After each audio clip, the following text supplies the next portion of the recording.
Hi all, അസ്സലാമു അലൈക്കും. Welcome back to my channel. എല്ലാവർക്കും സുഖമാണെന്ന് വിശ്വസിക്കുന്നു. അൽഹംദുലില്ലാഹ്.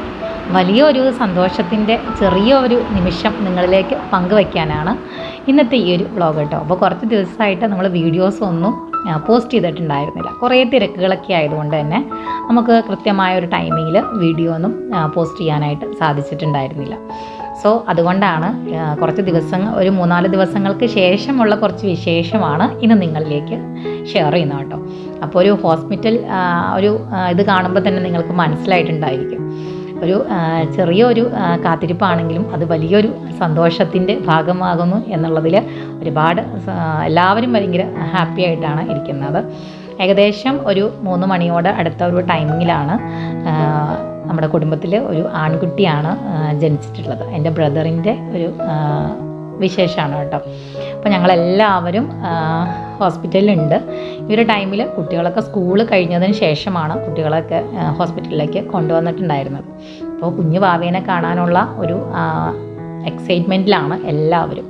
ഏകദേശം ഒരു 10 മണിയോടെ ടൈമിലാണ് പിന്നെ റൂമിലേക്ക് കുഞ്ഞിനെയും അമ്മയെയും മാറ്റിയത് കേട്ടോ. പിന്നെ ഞാൻ കൊച്ചിൻ്റെ വീഡിയോസോ കാര്യങ്ങളോ ഒന്നും ഇതിൽ ഷെയർ ചെയ്യുന്നില്ല. ഇൻഷാ അല്ലാഹ് പിന്നീട് നമുക്ക് ഷെയർ ചെയ്യാം.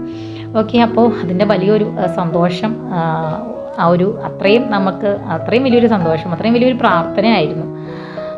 അപ്പോൾ അത്രയും വലിയൊരു സന്തോഷവും നമുക്കുണ്ട്. പിന്നെ അതെല്ലാം കഴിഞ്ഞ് ഏകദേശം 1 മണിയോടടുത്ത ഒരു ടൈമിലാണ് ഞങ്ങളെല്ലാവരും വീടുകളിലേക്ക് മടങ്ങിപ്പോകുന്നത്. കുടുംബത്തിൽ നമുക്കൊരു കുഞ്ഞു വാവയൊക്കെ ഉണ്ടാകുന്ന ഒരു ടൈം എന്ന് പറയുന്നത് വല്ലാത്തൊരു ഹാപ്പി മൊമെൻ്റാണ് അല്ലേ. ഒരുപാട് കാത്തിരിപ്പിന് ശേഷം ഒരു വലിയൊരു സന്തോഷം. മാഷാ അല്ലാഹ്, ഞങ്ങളെല്ലാവരും ഭയങ്കര സന്തോഷത്തിൽ തന്നെയാണ് കേട്ടോ. പിന്നെ ഞങ്ങളെല്ലാവരും കുട്ടികളൊന്നും ഫുഡ് കഴിച്ചിട്ടുണ്ടായിരുന്നില്ല. ഒരു ഹോസ്പിറ്റലിൻ്റെ തിരക്കും കാര്യങ്ങളും ഒക്കെ ആയതുകൊണ്ട് തന്നെ കുട്ടികൾ ഫുഡൊന്നും കഴിച്ചിട്ടുണ്ടായിരുന്നില്ല. പിന്നെ ഞങ്ങളെല്ലാവരും പുറത്ത് പോയിട്ട് ഫുഡ് കഴിക്കാമെന്ന് വിചാരിച്ചു കേട്ടോ. കുട്ടികളെല്ലാവരും ബേബിയെ കണ്ട ആ ഒരു സന്തോഷത്തിൽ, വേണ്ടിയാണ് ബേബിയെ കാണാൻ വേണ്ടിയിട്ടാണ് ഇത്രയും നേരം അവർ വെയിറ്റ് ചെയ്ത് നിന്നത് കേട്ടോ. അവരെ ഇറക്കാനായിട്ട് കുറേ താമസിച്ചു. അപ്പോൾ ഏകദേശം 1 മണിയോടടുത്തൊരു ടൈമാണ്. അതുകൊണ്ട് തന്നെ ഹോസ്പിറ്റലിൽ അധികം പേഷ്യൻസോ കാര്യങ്ങളോ ഒന്നും ഇല്ല. പിന്നെ ഞങ്ങളെല്ലാവരും ഫുഡ് കഴിക്കാൻ വേണ്ടി പോയി. അപ്പോൾ നമുക്ക് കുറച്ച് വിശേഷങ്ങളിലേക്ക് കൂടി നമുക്കൊന്ന് കണ്ടിട്ട് വരാം. പിന്നെ ഞാനിന്ന് പരിചയപ്പെടുത്തുന്നത് നമ്മുടെ കിച്ചണിലേക്ക് ഭയങ്കര യൂസ്ഫുൾ ആയിട്ടുള്ള കിച്ചൺ വൈബ്സിൻ്റെ ഒരു വീഡിയോ ആണ് നിങ്ങളിലേക്കൊന്ന് ഷെയർ ചെയ്യുന്നത് കേട്ടോ. അപ്പോൾ ഏകദേശം ഒരു 10 എണ്ണമുള്ള ഒരു പാക്കറ്റാണ്. ഇതിൻ്റെ വില വരുന്നത് 188 രൂപയാണ്. അത്യാവശ്യം നമുക്ക് കിച്ചണിലേക്ക് ഈ ഒരു വൈബ്സ് ഒരുപാട് ഉപകാരപ്രദമായ ഒരു സാധനമാണ്. നമ്മൾ പണ്ടൊക്കെ തുണികളും അതുപോലുള്ള സാധനങ്ങളൊക്കെ ആയിരിക്കാം യൂസ് ചെയ്തിട്ടുണ്ടായിരുന്നല്ലേ. പക്ഷേ ഞാൻ ഈ ഒരു കിച്ചൺ വൈബ്സ് യൂസ് ചെയ്തതിന് ശേഷം എനിക്കിതില്ലാതെ പറ്റില്ല. കാരണം ഇതെനിക്ക് സ്റ്റോക്കായിട്ട് ഞാൻ വാങ്ങി വയ്ക്കുന്ന ഒരു സാധനമാണ്. അപ്പോൾ ഇത് 10 എണ്ണത്തിന് 188 രൂപ എന്ന് പറയുമ്പോൾ നമുക്ക് ലാഭമുള്ളതാണ് കേട്ടോ. അപ്പോൾ ഞാനിത് മീഷോന്നാണ് ഈ പ്രോഡക്റ്റ്സ് വാങ്ങിച്ചിട്ടുണ്ടായിരുന്നത്. ഇത് നമ്മൾ ഈ വെള്ളം നിലത്ത് കിടക്കുന്ന സമയത്താണെങ്കിലും ജസ്റ്റ് നമുക്ക് പെട്ടെന്ന് തന്നെ അത്രയും വെള്ളത്തിനത് വലിച്ചെടുക്കും. അത്രയും നല്ലൊരു വൈബ്സാണ്. കിച്ചണിലാണെങ്കിൽ പോലും നമ്മൾ ഇതുപോലെ തന്നെ ചില്ലൊക്കെ തുടയ്ക്കുന്ന ഒരു സമയത്താണെങ്കിലും ഇത് നമുക്ക് യൂസിങ് ആണ്. പല രീതിയിലുള്ള വൈബ്സ് ഉണ്ടായിരിക്കാം അല്ലേ. പക്ഷേ ഞാൻ യൂസ് ചെയ്യുന്നത് ഇതുപോലെയുള്ള വൈബ്സാണ് കേട്ടോ. ഇതിൽ വെള്ളം അബ്സോർബ് ചെയ്ത് നന്നായിട്ട് വെള്ളത്തിന് വലിച്ചെടുക്കും. അപ്പോൾ ഇതിൻ്റെ ഫുൾ ഡീറ്റെയിൽസും ഇതിൻ്റെ എത്ര രൂപയാണ്, ഇത് എവിടെ നിന്നാണ് പർച്ചേസ് ചെയ്യണം, ഇങ്ങനെയുള്ള ഫുൾ കാര്യങ്ങളും ഞാൻ ഡിസ്ക്രിപ്ഷനിൽ കൊടുത്തിട്ടുണ്ടായിരിക്കും. അപ്പോൾ ആവശ്യമുള്ളവർ അത് വാങ്ങിക്കുക കേട്ടോ. പിന്നെ ഇതുപോലെ നമ്മൾ എത്ര വെള്ളം, ഇപ്പോൾ ഒരു ഗ്ലാസ് വെള്ളമാണ് നമ്മളവിടെ ഒഴിച്ചിടുന്നതെങ്കിൽ പോലും ഇതൊരു നന്നായിട്ടിത് അബ്സോർബ് ചെയ്ത് എടുക്കാനായിട്ട് പറ്റും. അതേപോലെ തന്നെ ടൈലൊക്കെ വെള്ളം കിടക്കുന്ന സമയത്തൊക്കെ നന്നായിട്ടിത് ക്ലീനാക്കി എടുക്കാനായിട്ട് സാധിക്കും. അപ്പോൾ ഇതിനകത്ത് ജസ്റ്റ് ചെറിയൊരു പൊടി പോലെ നമുക്ക് ജസ്റ്റ് നന്നായിട്ട് നമ്മുടെ ഈ അടുപ്പിൻ്റെ തിണ്ണയൊക്കെ നമ്മളിതുപോലെ ചെയ്യുമ്പോൾ കാണാനായിട്ട് സാധിക്കും. അപ്പോൾ നമുക്ക് ഇന്ന് അയലയാണ് കറി വയ്ക്കാനായിട്ട് കിട്ടിയിട്ടുണ്ടായിരുന്നത് കേട്ടോ. അപ്പോൾ അത് ഞാൻ കപ്പ ഉടച്ച് വെച്ചത് കൊണ്ട് തന്നെ കറി ഞാനിതുപോലെ അയലക്കറിയാണ് ഉണ്ടാക്കിയിട്ടുള്ളത്. അപ്പോൾ അത് കുട്ടികൾക്കൊക്കെ ഭയങ്കര ഇഷ്ടമാണ്. കപ്പയിൽ മീൻ കറി ഒഴിച്ച് കഴിക്കുന്നത് കേട്ടോ. പിന്നെ വൈകുന്നേരം ആയപ്പോഴേക്കും ചേമ്പ് നമ്മുടെ പറമ്പിൽ നിന്ന് തന്നെ കിട്ടിയിട്ടുള്ളതാണ്.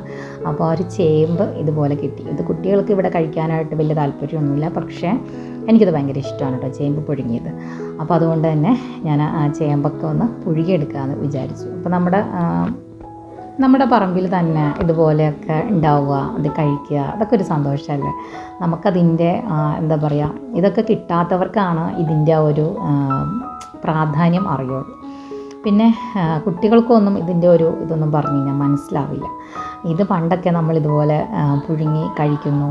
ഇതൊക്കെ വൈകുന്നേരങ്ങളിലെ ഒരു ചായയുടെ കടിയൊക്കെ ആയിരുന്നു അല്ലേ പണ്ടൊക്കെ. പക്ഷെ അതൊക്കെ ഇന്ന് പലർക്കും ഇന്നത്തെ കുട്ടികൾക്ക് ഇതൊന്നും അറിയില്ല. അവർക്ക് വൈകുന്നേരം ആകുമ്പോഴേക്കും അൽഫാം, കുഴിമന്തി ഇങ്ങനെയുള്ള സാധനങ്ങളൊക്കെ അവർക്ക് മതി. അപ്പോൾ ഇതിൻ്റെയൊക്കെ ഒരു രസം പിന്നീട് അവർ മനസ്സിലാക്കും. പിന്നെ നമ്മുടെ വീട്ടിൽ തന്നെ ഉണ്ടായിട്ടുണ്ടായിരുന്ന പഴുത്ത ചക്കയാണേ. അപ്പം അത് 2 ദിവസമായി ഞാനത് വെട്ടി വെച്ചിട്ടുണ്ടായിരുന്നത്. അപ്പോൾ നന്നായിട്ട് പഴുത്ത് നല്ല മണം വരുന്നുണ്ടായിരുന്നു.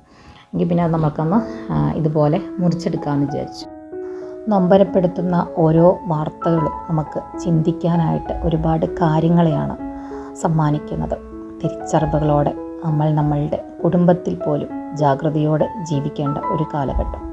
നമ്മളുടെ ഏറ്റവും കൂടുതൽ സ്നേഹവും എല്ലാം കൊടുത്ത് നമ്മൾ വളർത്തുന്ന നമ്മളുടെ പിഞ്ചുമക്കൾ അവർ തന്നെയാണ് അവർ പോലും അറിയാതെ മാരകമായ മരുന്നുകളുടെ അടിമയായി മാറുന്നത്. ഇന്ന് വരെ നമ്മൾ കണ്ടിരിക്കുന്ന ഈ ഒരു ലോകം മറ്റേതോ കാലഘട്ടത്തിലേക്ക് നമ്മൾ പോലും അറിയാതെ നമ്മളെ കൊണ്ടുപോകുന്നു. ജാഗ്രതയോടെ മുൻകരുതലുകളോടെ മക്കളുടെ നല്ലൊരു ഭാവിക്ക് വേണ്ടി എല്ലാവരും പ്രാർത്ഥിക്കുകയും ഒപ്പം പരിശ്രമിക്കുകയും ചെയ്യുക. അപ്പോൾ അടുത്തൊരു വീഡിയോയിൽ കാണാം. അതുവരേക്കും അസ്സലാമു അലൈക്കും.